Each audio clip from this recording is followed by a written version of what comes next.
আসসালামু আলাইকুম। আশা করি সকলেই ভালো আছেন। প্রিয় চাকরি প্রত্যাশী ভাই বোনেরা, আনসার ভিডিবি উন্নয়ন ব্যাংকে একটি নিয়োগ সার্কুলার প্রকাশ করা হয়েছে। যেখানে শুধুমাত্র অনার্স পাস অথবা ডিগ্রি পাস যারা করেছেন আপনারা কিন্তু এই সার্কুলারে আবেদন করতে পারবেন। এটি একটি সরকারি নিয়োগ সার্কুলার এবং স্থায়ী নিয়োগ সার্কুলার। বাংলাদেশের যেকোনো জেলার যেকোনো প্রার্থীরা চাইলে এই নিয়োগ সার্কুলারে আবেদন করতে পারবেন এবং ছেলে হোক মেয়ে হোক উভয় প্রার্থীরাই কিন্তু আবেদন করতে পারবেন। এখানে আবেদন করতে কোনো ধরনের অভিজ্ঞতার প্রয়োজন নাই। যারা শুধুমাত্র অনার্স পাস করেছেন অথবা যারা শুধুমাত্র ডিগ্রি পাস করেছেন এই সার্কুলারে আবেদন করতে পারবেন এবং এখানে কিন্তু ৩০০টি পদ রয়েছে। তো যাই হোক, সার্কুলারটা নিয়ে আমি আপনাদেরকে বিস্তারিত আলোচনা করার চেষ্টা করব। এখানে পদের নাম, পদের সংখ্যা, আপনার শিক্ষাগত যোগ্যতা অনুযায়ী আপনি আবেদন করতে পারবেন কিনা এবং কিভাবে আবেদন করবেন, আমাদের মাধ্যমে কিভাবে আবেদন করবেন, বিষয়গুলো আপনাদেরকে এই ভিডিওর মাধ্যমে বলে দেব। তো ভিডিওটা ধৈর্য সহকারে একদম শেষ পর্যন্ত দেখবেন। আরেকটা বিষয় আপনাদেরকে বলে রাখি, যারা আমাদের এই চ্যানেলে ভিডিওটা নতুন দেখতেছেন অবশ্যই চ্যানেলটি সাবস্ক্রাইব করে রাখবেন। আর আমাদের একটা ফেসবুক পেজ রয়েছে জব প্লাস বিডি, এখান থেকে যারা ভিডিওটা দেখতেছেন জব প্লাস বিডিতে অবশ্যই পেজটি ফলো দিয়ে রাখবেন। তাহলে বাংলাদেশের সকল নিয়োগ সার্কুলারগুলো আপনি সবার আগে জানতে পারবেন। আনসার ভিডিবি উন্নয়ন ব্যাংকের নিয়োগ সার্কুলার, এখানে বলা হয়েছে যে আনসার ভিডিবি উন্নয়ন ব্যাংকের নিম্নবর্ণিত স্থায়ী শূন্যপদের নিয়োগ সার্কুলার, অর্থাৎ এটা স্থায়ী নিয়োগ সার্কুলার, বাংলাদেশি যে কোনো নাগরিকেরা আবেদন করতে পারবেন এবং এই লিঙ্ক দেওয়া রয়েছে, এই লিঙ্কের মাধ্যমে আবেদন করতে হবে। তো এখানে পদের নাম সেটা হচ্ছে ডাটা এন্ট্রি অপারেটর, 16 গ্রেডে নিয়োগ দেওয়া হয়েছে। এখানে মোট কিন্তু ৩০০টি পদ রয়েছে, মোটামুটি বিশাল বড় একটি পদের সংখ্যা।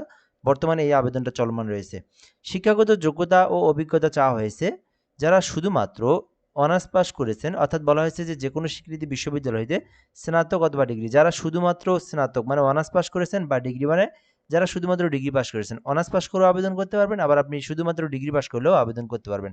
আর এখানে বলা হয়েছে কম্পিউটার মুদ্রাক্ষরিকে টাইপের গতি থাকতে হবে, অর্থাৎ এইটাতে আবেদন করতে চাইলে অনার্স ডিগ্রির পাশাপাশি কম্পিউটার সম্পর্কে বেসিক নলেজ জানা থাকলেই আবেদন করতে পারবেন। এখন এই বিষয়টা অনেকেই বলতেছেন যে কম্পিউটার সম্পর্কে কেমন অভিজ্ঞতা থাকতে হবে। তো বেসিক্যালি এই পরীক্ষাগুলো যখন হয়, প্রথমে আপনার বাংলা ইংরেজি গণিত যেটা রিটেন পরীক্ষা বলি আমরা, সেই রিটেন পরীক্ষাটা হবে। এরপরে আপনার কিন্তু জাস্ট একটা প্র্যাকটিক্যালি পরীক্ষা হবে কম্পিউটারে, সেখানে কোনো কিছু দেওয়া হবে না, শুধুমাত্র টাইপিং করতে দেওয়া হবে। অর্থাৎ আপনাকে একটা সফটওয়্যারের মাধ্যমে আপনার একটা শিট দেওয়া হবে, ওই শিটটা টাইপিং করতে পারেন কি না পারেন এটা দেখা হবে। তো যারা টাইপিং করতে পারেন তারাই শুধুমাত্র আবেদন করতে পারবেন, মিনিমাম টাইপের যোগ্যতাটা থাকতে হবে। যারা কম্পিউটার শুধুমাত্র টাইপ করতে পারেন এবং অনার্স অথবা ডিগ্রি পাস করেছেন, ডাটা এন্ট্রি অপারেটরে আবেদন করবেন। এটা কিন্তু মোটামুটি অনেক বড় একটি নিয়োগ সার্কুলার, যেখানে যে কেউ আবেদন করতে পারবে বাংলাদেশের। এখন বিষয় হচ্ছে আবেদনটা আপনার করার জন্য যে বিষয়গুলো গুরুত্বপূর্ণ, এই আবেদনটা করতে কিন্তু 18 হতে 32 বছর পর্যন্ত সময় রয়েছে। এর মধ্যে আপনাদেরকে আবেদন করতে হবে। এরপরের বিষয় হচ্ছে কিভাবে আবেদন করবেন এবং আবেদনের লিঙ্ক যেটা। তো আপনারা যদি এই সার্কুলার ভিজিট করতে চান, আনসার ভিডিবি ইউনিয়নের এই ওয়েবসাইট ভিজিট করতে চান, এই যে এই লিঙ্ক থেকে ভিজিট করতে পারেন এবং আবেদনের লিঙ্ক দেওয়া রয়েছে কিভাবে আবেদন করবেন। যাদের নিজেদের ল্যাপটপ রয়েছে, পিসি রয়েছে, কম্পিউটার রয়েছে, আপনারা নিজেরা আবেদন করতে চাইলে যে কোনো ব্রাউজারে গিয়ে avubtelitalk.com.bd লিখে সার্চ করলেই আপনি আবেদনের ফর্মটা পেয়ে যাবেন। ওখান থেকে সহজেই আপনি আবেদনের তথ্য, আপনার সকল তথ্যগুলো পার্সোনাল, এডুকেশনাল, ছবি, স্বাক্ষর এগুলো দিয়ে আপনার আবেদনটা সম্পূর্ণ করতে হবে। আর আবেদনটা কিন্তু 14 তারিখ থেকে শুরু হয়েছে, যেটা কিন্তু 13ই জুন পর্যন্ত চলবে, অর্থাৎ বর্তমানে আবেদনটা চলমান রয়েছে। একেবারে জুন মাসের 13 তারিখ পর্যন্ত করতে পারবেন এই আবেদনটা। আর আমাদের কিন্তু একটা অনলাইন অ্যাপ্লিকেশন সার্ভিস রয়েছে, আমরা বাংলাদেশের সরকারি সকল নিয়োগ সার্কুলারের আবেদন করে দিয়ে থাকি।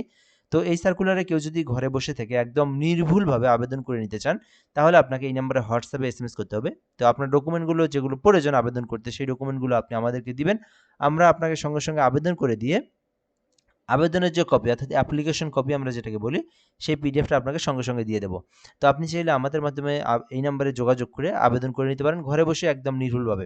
সো নাম্বারটা আপনারা হোয়াটসঅ্যাপ করতে পারেন। আর যারা নিজেরা আবেদন করবেন তারা কি করবেন, নিজের আবেদনের জন্য এই লিঙ্ক থেকে প্রবেশ করে আবেদনটা সম্পূর্ণ করবেন এবং আবেদনটা সম্পূর্ণ করার পর আপনাদেরকে সরকারি ফি জমা দিতে হবে।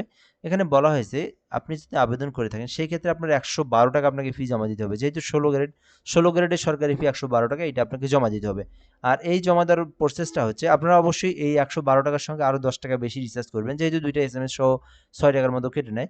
তো পেমেন্ট করার জন্য এভিইউবি লিখবেন, লেখার পরে আপনারা ইউজার আইডি লিখবেন, দেন আপনারা 16322 নাম্বারে সেন্ড করে দেবেন। পরবর্তীতে আবার আপনারা 16 পিন নাম্বার দিয়ে এই যে 16322 নাম্বারে সেন্ড করে দিলেই আপনার পেমেন্টটা কিন্তু সাকসেসফুলি সম্পূর্ণ হয়ে যাবে। তো চাইলে আপনি আবেদনটা করতে পারেন এই নিয়োগ সার্কুলারে। তো আশা করি আপনারা এই নিয়োগ সার্কুলার নিয়ে সকল ধরনের তথ্যগুলো জানতে পেরেছেন। আর আবেদনটা যারা করতে চান আবেদনটা করতে পারেন। আর যদি এই নিয়োগ সার্কুলার নিয়ে আপনার আরও কোনো কিছু জানার থেকে থাকে, আপনি কিন্তু কমেন্টে বলতে পারেন, আমরা রিপ্লাই দিয়ে দেবো ইনশাআল্লাহ। তো ধন্যবাদ, ভালো থাকবেন, আসসালামু আলাইকুম।